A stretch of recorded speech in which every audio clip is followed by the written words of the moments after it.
প্রধানমন্ত্রী নরেন্দ্র মোদী যে ভাষায় নিজের সরকারের সাফল্যের কথা বলেন, সংসদের যৌথ অধিবেশনে স্বাগত ভাষণে রাষ্ট্রপতি দ্রৌপদী মুর্মুর মুখেও খানিকটা সেই সুর শোনা গেল।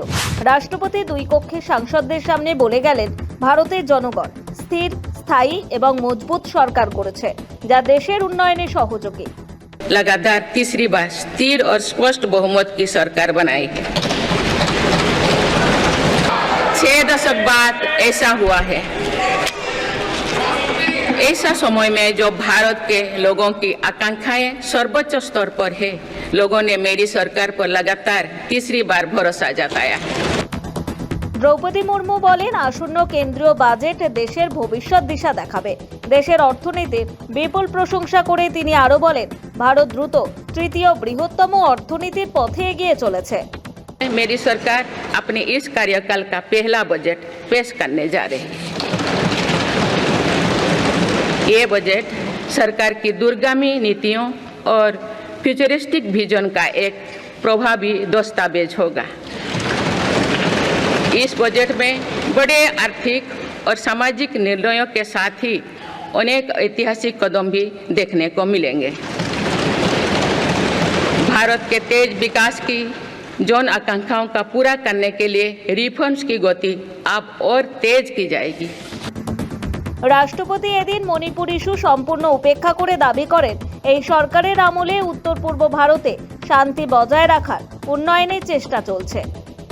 मेरी सरकार ने उत्तर, दक्षिण और पूर्वी भारत के बुलेट ट्रेन कॉरिडोर्स के लिए फिजिबिलिटी स्टडीज शुरू करने का फैसला किया है। पहली बार देश में अंतर्देशीय जलमार्गों के विकास पर इतने व्यापक रूप से काम शुरू हुआ है। इसका बड़ा लाभ नॉर्थ ईस्ट को होगा। मेरी सरकार ने नॉर्थ ईस्ट के विकास के लिए 10 वर्षों में आवंटन में 4 गुना से अधिक की वृद्धि की है।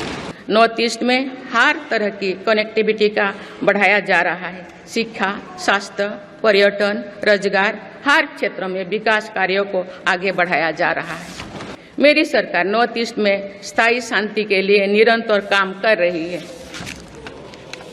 पिछले इस 10 वर्षों में अनेक पुराने विवादों को हल किया गया, अनेक अहम समझौते हुई है। नॉर्थ ईस्ट में अशांत क्षेत्रों में तेज विकास करके चरणबद्ध तरीके से अफवाह हटाने का काम भी जारी है। তৃতীয় নরেন্দ্র মোদী মন্ত্রিসভার শপথ গ্রহণ ও অধিবেশন শুরুর মাঝে রেল দুর্ঘটনা, নিট সহ একাধিক সর্বভারতীয় পরীক্ষার প্রশ্ন ফাঁস সামনে আসায় অস্বস্তিতে এনডিএ শিবির। এই অবস্থায় সোমবার শপথ নিয়েই জরুরি অবস্থার কালো দিনের কথা স্মরণ করিয়ে কংগ্রেসকে চাপে ফেলার কৌশল নিয়েছিলেন প্রধানমন্ত্রী মোদী। বৃহস্পতিবার সংসদে যৌথ অধিবেশনের ভাষণে রাষ্ট্রপতি দ্রৌপদী মুর্মুও ইন্দিরা আমলের এমার্জেন্সির তীব্র সমালোচনা করলেন। 25 जून 1975 को लागू हुआ आपातकाल संविधान पर सीधे हमले का सबसे बड़ा और काला अध्याय था।